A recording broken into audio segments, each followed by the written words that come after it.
মানুষের দেহ সৃষ্টি করার পূর্বে আল্লাহ রাব্বুল আলামিন রূহ সৃষ্টি করেছেন। রূহ সৃষ্টি করে আল্লাহ রাব্বুল আলামিন তাদের সাথে কথা বলেছেন এবং তাদেরকে প্রশ্ন করেছেন, আমি কি তোমাদের প্রভু নই? তখন তারা এক বাক্যে সকলেই বলেছিল, অবশ্যই আপনি আমাদের প্রভু। তাই বলা যায় যে রূহের জগতে কেউ কাফের ছিল না, কেউ মুশরিক ছিল না, সকলেই মুমিন ছিল। রূহের জগতে আল্লাহ তাআলা মানুষের কাছ থেকে তার রুবুবিয়্যাত বা প্রভুত্ব সম্পর্কে ওয়াদা নিয়েছিলেন। আল্লাহ তাআলা মানুষকে জিজ্ঞেস করেছিলেন, আমি কি তোমাদের রব নই? ওই দিন আল্লাহ তাআলার জালালিয়তের সামনে কেউ তার রুবুবিয়্যাত বা প্রভুত্বকে অস্বীকার করতে পারেনি। যারা দুনিয়াতে এসে কাফের হয়েছে তারাও অস্বীকার করতে পারে নাই। সবাই এক বাক্যে আল্লাহ তাআলার রুবুবিয়্যাত বা প্রভুত্বের স্বীকৃতি দিয়েছিল। রূহের জগতে কেউ কাফের ছিল না, সবাই একমাত্র আল্লাহ তাআলাকেই মান্য করেছিল। তাই কোনো নাবালক বাচ্চা মৃত্যুবরণ করলে তার কোনো পাপ নেই, সে মুমিন, তাকে জান্নাত দেওয়া হবে, সে জান্নাতে বসবাস করবে।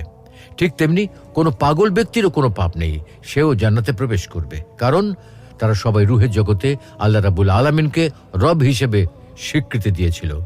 যেমনটি হাদিস শরীফ এসেছে, মহানবী সাল্লাল্লাহু আলাইহি ওয়াসাল্লাম বলেন, প্রতিটি মানুষ ফিতরাতের উপর জন্মগ্রহণ করে থাকে। ফিতরা হচ্ছে আল্লাহর প্রতি বিশ্বাস বা ঈমান। কিভাবে আল্লাহর কাছে ক্ষমা চাইবেন? যে অনবরত গুনাহ করে কিংবা নিজেই নিজের ক্ষতি করে অতঃপর আল্লাহর কাছে ক্ষমা প্রার্থনা করে, সে আল্লাহকে পরম ক্ষমাশীল ও অসীম করুণাময় হিসেবে দেখতে পায়। আসসালামু আলাইকুম ওয়া রাহমাতুল্লাহ।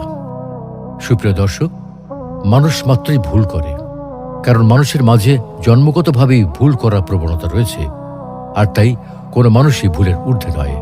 আর এ কারণেই বলা হয় প্রথম মানুষই প্রথম ভুলকারী।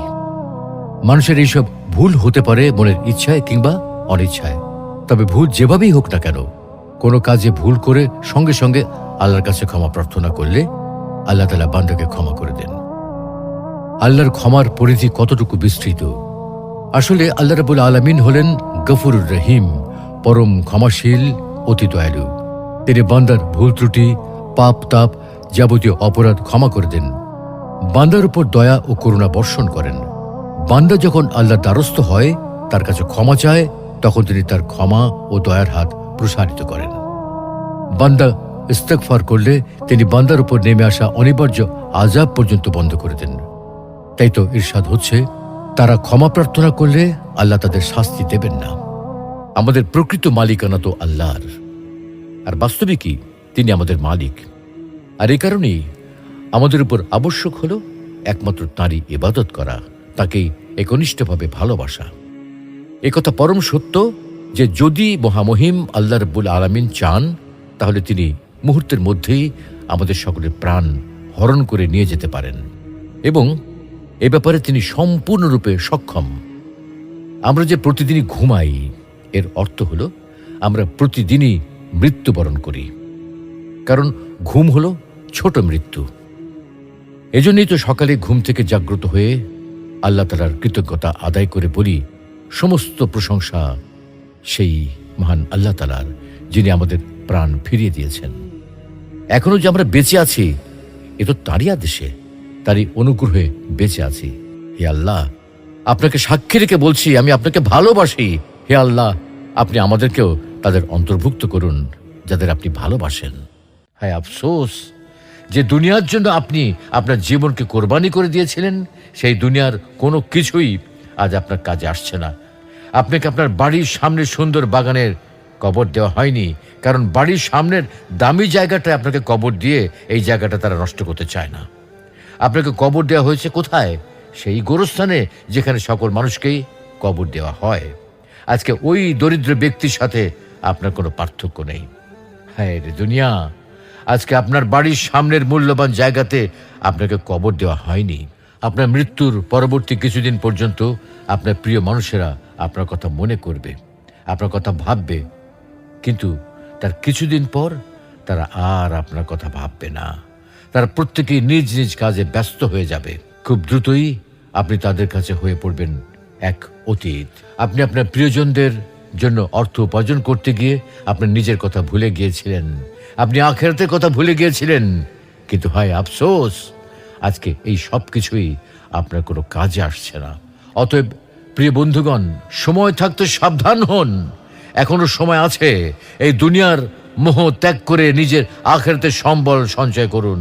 আপনার আখিরাতের পাথেয় এখনই গুছিয়ে নিন, কারণ আপনার সম্পদ থেকে যদি আপনি নিজেই দান করতে না পারেন, তাহলে আপনার মৃত্যুর পর আপনার সন্তান সন্ততিগণ কেউ কিন্তু আপনার জন্য কিছুই করবে না। ইবলিস কিভাবে মৃত্যুবরণ করবে? যখন ইবলিসের মৃত্যুর সময় হবে, তখন দোজখের ফেরেশতারা দোজখের সবচেয়ে ভয়ঙ্কর স্তরের দরজা খুলে দেবে। আসমান থেকে মৃত্যুর ফেরেশতা 70,000 সহকারী ফেরেশতা সহ নেমে আসবেন। তারা প্রত্যেকে ইবলিসের প্রতি রাগে ফেটে পড়বে। তাদের প্রত্যেকের সাথে শিকলে বাঁধা 70,000 খ্যাপা কুকুর থাকবে। ফেরেশতারা তাকে পৃথিবীর পূর্ব থেকে পশ্চিমে এবং পশ্চিম থেকে পূর্বে তাড়িয়ে বেড়াবে। সে কোথাও লুকানোর জায়গা পাবে না। অতঃপর পৃথিবীর মধ্যস্থলে, যেখানে আদম আলাইহিস সালামের কবর অবস্থিত, সেখানে তাকে পাকড়াও করা হবে। মৃত্যুর ফেরেশতা তাকে বলবেন, তুই কিয়ামত পর্যন্ত সময় সুযোগ পেয়েছিস, তবুও আল্লাহর কাছে তওবা করলি না, বরং আদম সন্তানদের বিভ্রান্ত করার চেষ্টা করেছিস। তাই আজ আমি সকল সৃষ্ট জীবের মৃত্যু যন্ত্রণা সমান নয়, বরং তার চেয়ে কয়েকশো গুণ বেশি ও ভয়ঙ্কর যন্ত্রণা দিয়ে তোর জান কবজ করব। ইবলিস তখন আদম আলাইহিস সালামকে লক্ষ্য করে বলবে, আপনার কারণে আমি লাঞ্ছিত বিতাড়িত হয়েছি। আমি আপনার অনেক সন্তানকে বিভ্রান্ত করেছি, কিন্তু শেষ পর্যন্ত আবারও আপনার এবং আপনার সন্তানদের কারণেই আজ আমাকে সবচেয়ে বেশি যন্ত্রণাময় মৃত্যুবরণ করতে হচ্ছে। ইবলিস কিভাবে মৃত্যুবরণ করবে? যখন ইবলিসের মৃত্যুর সময় হবে, তখন দোজখের ফেরেশতারা দোজখের সবচেয়ে ভয়ঙ্কর স্তরের দরজা খুলে দেবে।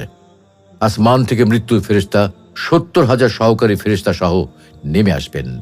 তারা প্রত্যেকে ইবলিসের প্রতি রাগে ফেটে পড়বে। তাদের প্রত্যেকের সাথে শিকলে বাঁধা 70,000 খ্যাপা কুকুর থাকবে। ফেরেশতারা তাকে পৃথিবীর পূর্ব থেকে পশ্চিমে এবং পশ্চিম থেকে পূর্বে তাড়িয়ে বেড়াবে।